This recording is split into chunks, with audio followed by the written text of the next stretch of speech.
राजस्थान के अलवर जिले में भानगढ़ का किला एक रहस्यों से भरा हुआ किला माना जाता है।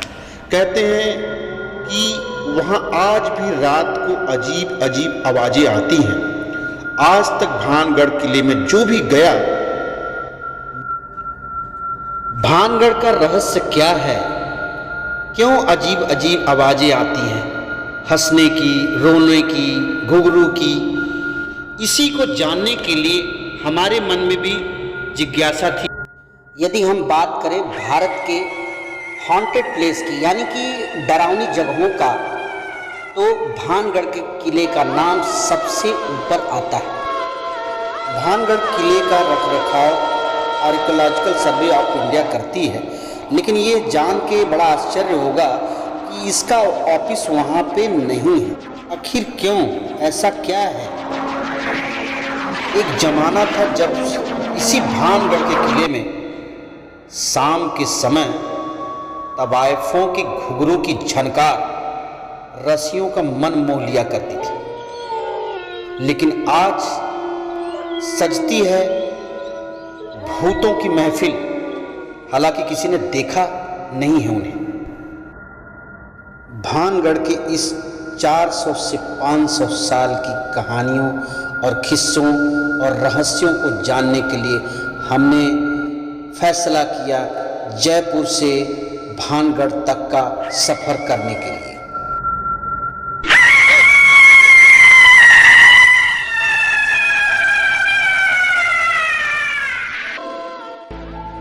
जयपुर से भानगढ़ की दूरी 84 किलोमीटर और यही दिल्ली से भानगढ़ की दूरी 282। कहाँ के लिए निकल रहे हैं हम लोग? निकल रहे हैं भानगढ़ फोर्ट के लिए, जो कि यहाँ से 84 किलोमीटर दिखा रहा है।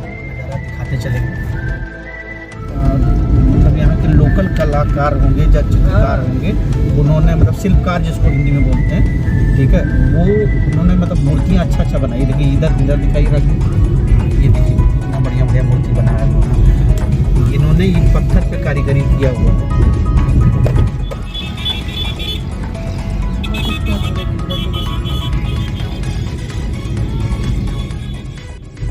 बाबा प्लीज नहीं आगे चलो, बंदा रहे। अच्छा लग रहा है बना लेना। हाँ पहाड़ है। मैंने फोर्ट का मतलब ही क्या होता है? किला।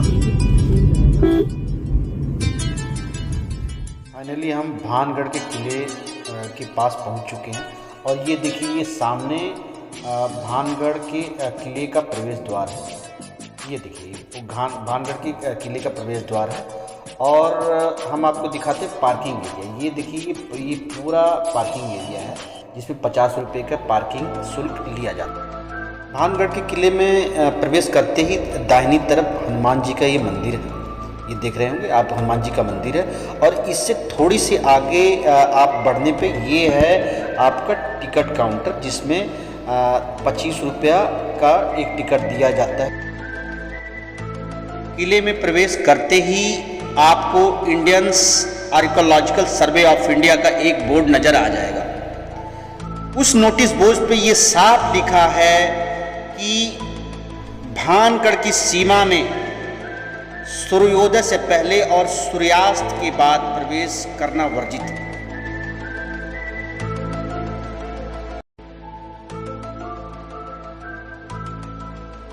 किले में हमारा प्रवेश हो चुका है।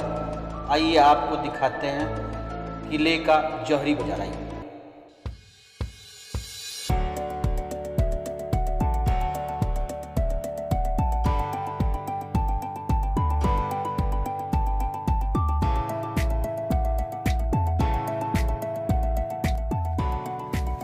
सारा छोटी मार्केट हुआ करता था। इस मार्केट में सभी लोग परचेजिंग किया करते थे।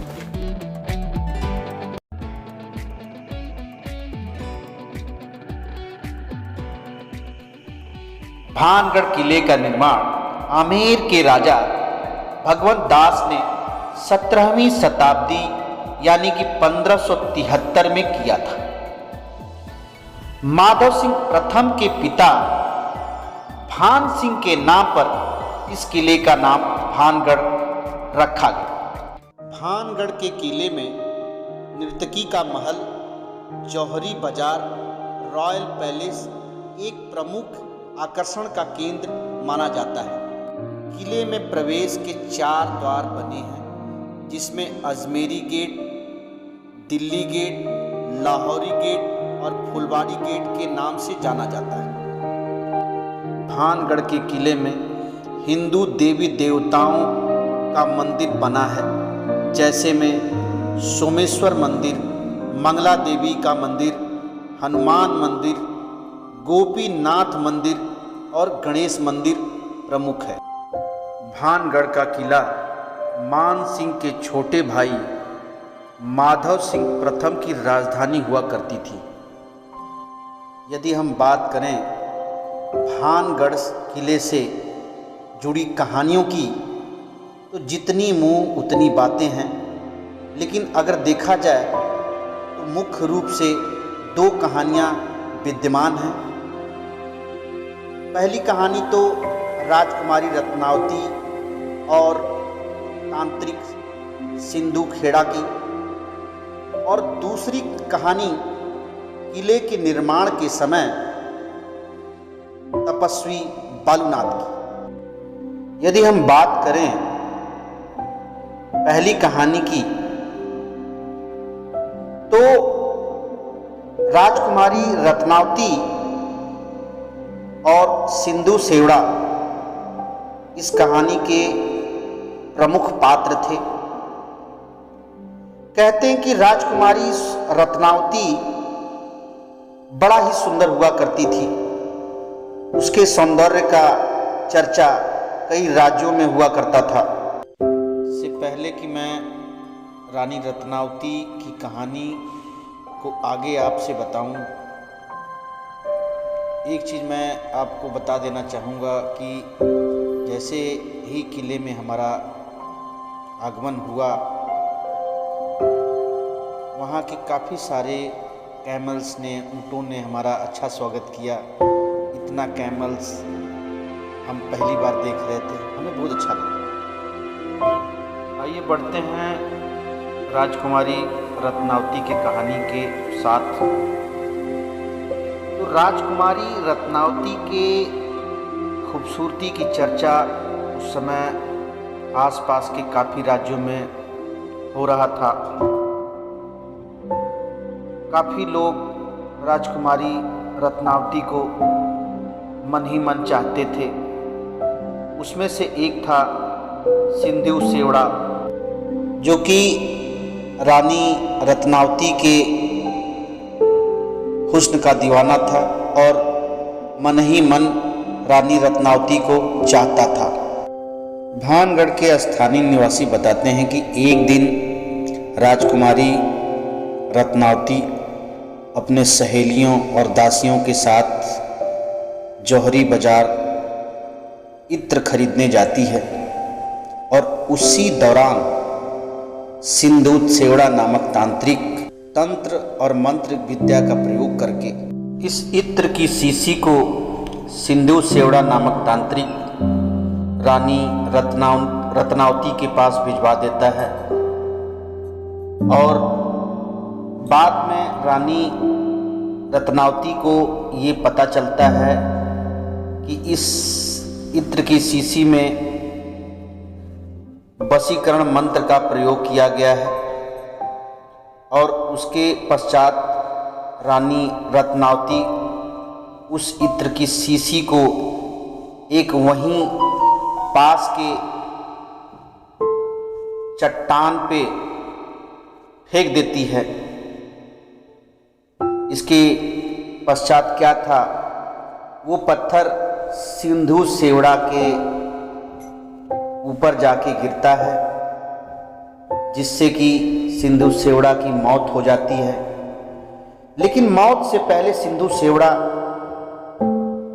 एक भानगढ़ किले को श्राप देता है कि यहाँ कोई नहीं बचेगा, पूरा भानगढ़ का किला खंडहर में तब्दील हो जाएगा और यहाँ आत्माएं भटकती रहेंगी। और इसी का श्राप आज भी भानगढ़ के किले को साये की तरह पीछा कर रहा है। यदि हम बात करें भानगढ़ की दूसरी कहानी का, तो दूसरी कहानी ये उभर के आती है कि जिस समय भगवान दास भानगढ़ का किला बनवा रहे थे, तो वहीं एक तपस्वी रहा करते थे जिनका नाम बालूनाथ योगी था। तो किले को निर्माण को लेके बालूनाथ योगी ने भगवान दास से ये शर्त रखी कि आप किले का निर्माण करवाओ, हमें कोई आपत्ति नहीं है, लेकिन किले की ऊंचाई इतना मत रखना कि मेरी कुटिया या मेरे प्रांगण तक इसकी परछाई पहुँचे। अगर किले की परछाई मेरे आंगन या कुटिया तक पहुँची तो भानगढ़ तबाह हो जाएगा और यहाँ सिर्फ आत्माओं का वास होगा। कहते हैं कि बाद में चलकर योगी बालूनाथ के उस शर्त का ध्यान किसी ने नहीं दिया और इसके तत्पश्चात ये किला वीरान हो गया, खंडहर हो गया, जो कि आप सबके सामने। भानगढ़ में घूमने के दौरान जब हम वहाँ भानगढ़ के किले में हमारा प्रवेश हुआ, जब हम किले के ऊपर जा रहे थे तो हमारे साथ भी एक छोटी घटना घटी। मेरे बेटे ने गुंबदी आकार में बना हुआ किले के अंदर एक भाग में जाता है और अचानक चमगादड़ों के प्रहार से वो काफ़ी डर जाता है। और देखिए इस वीडियो में दिख रहा होगा कि वो भाग के बाहर आ रहा है और पापा कह रहा कि पापा मैं अंदर नहीं जाऊंगा, डर लग रहा है। भानगढ़ के किले के संबंध में एक कहानी और भी नज़र आती है कि जब भानगढ़ और अजबगढ़ साम्राज्य के बीच में भयंकर युद्ध हुआ और इस युद्ध में भानगढ़ के सारे सैनिक मारे गए और उसके पश्चात अजबगढ़ के जो सैनिक थे उन्होंने सोना और खजाना पाने के लिए भानगढ़ के सारे किले को नस्त नाबूद किया। और एक वजह ये भी माना जाता है कि किले को नस्त नाबूद करने में अजबगढ़ का भी बहुत बड़ा हाथ था। बहुत खतरनाक रहा। अभी जो हम खड़े हैं वो किले के सबसे ऊंची इमारत पे हम खड़े हैं और यहाँ से भी ऊपर जाने का एक रास्ता था जिसमें हम ऊपर जाना चाहते थे तांत्रिक सिंधु सेवड़ा के तांत्रिक निवास पे। इसीलिए हमारा ये कहना है कि आप जाइए, भानगढ़ किला घूमिए और सिरिस्का का जो जंगल है उसको भी घूमिए। लेकिन मैं आपसे आग्रह करना चाहूँगा कि आप रात्रि में न जाएं, क्योंकि पूरा भानगढ़ का किला पहाड़ों से घिरा हुआ है। इसके आसपास में सिरिस्का का जंगल है, बहुत सारे जानवर भी आते हैं, इसीलिए रात को जाना उचित नहीं होगा।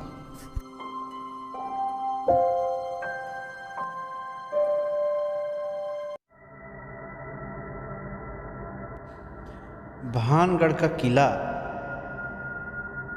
एक्सप्लोर करने से पहले हमने बहुत सारे वीडियो को, बहुत सारे कहानियों को, बहुत सारे चैनल्स के क्लिप्स को देखा, तो हमें ये पता चला कि रात्रि के समय में आज भी रानी रत्नावती भानगढ़ के किले में पूजा करने के लिए आती है। और आप इस वीडियो में देख रहे होंगे कि भानगढ़ के किले के अंदर ये रानी रत्नावती का एक छोटा सा मंदिर है जिसमें रानी रत्नावती पूजा करने आया करती थी। और जब इस मंदिर में हमने प्रवेश किया तो कुछ हमें फूल के अवशेष मिले, कुछ हमें दीवालों के ऊपर सिंदूर से रानी रत्नावती का नाम लिखा हुआ मिला, कुछ ओम का एक सिंबल भी मिला जो हाथ से लिखा हुआ था। अब कहाँ तक ये सच है, कहाँ तक ये झूठ है कि आज भी रानी रत्नावती रात के समय पूजा करने के लिए इसी प्रांगण में आती है, अब ये हम नहीं कह सकते कि क्या सच है क्या गलत है। लेकिन हाँ, हमने कुछ अवशेष ऐसे देखे कि वहाँ पे कोई पूजा किया था, ऐसा हमें प्रतीत हुआ। बहुत सारे न्यूज़ चैनल अपने टीआरपी को बढ़ाने के लिए भानगढ़ के किले का रहस्य दिखा चुके हैं और यहाँ पे पैरानॉर्मल सोसाइटी की टीम भी आ चुकी है। ऐसा माना जाता है कि आज भी यहाँ निगेटिव एनर्जी है, विद्यमान है यहाँ पे। कुल मिला के यदि देखा जाए तो भानगढ़ के किले को जो नाम दिया गया है इंडियाज़ मोस्ट हॉन्टेड प्लेस, वो गलत नहीं है। वाकई आज यह जगह, यह किला डरावनी लगता है। भानगढ़ का किला देखने के बाद बहुत सारे प्रश्न दिमाग में आते हैं, कौंधते हैं कि क्यों भारत सरकार ने अपना अर्धबैल सैनिक वहाँ पे नियुक्त नहीं किया है जैसे कि अदर टूरिस्ट प्लेस पे किया हुआ है। आखिर क्यों Indian archaeological survey of India का दफ्तर वहाँ नहीं बनाया गया है। इसके अलावा जो आसपास के गांव जो बसाए गए हैं, दूर दराज बसाए गए हैं, और आज भी वहाँ पे रात में जो आवाज़ें आती हैं उसका क्या कहानी है, उसका क्या किस्सा है। ऐसे ही बहुत सारे अनसुलझे सवाल हमारे दिमाग को कौंधते हैं जिसका जवाब न हमारे पास है न इंडियन गवर्नमेंट के पास है। अंत में मैं इतना ही कहना चाहूँगा कि हिंदी में एक कहावत है कि बिन घरनी भूतन का डेरा, अर्थात किसी भी जगह पे अगर कोई इंसान नहीं रहता है तो वहाँ जानवर ही रहेंगे और आत्मा का निवास ही होगा। Thanks for watching this video.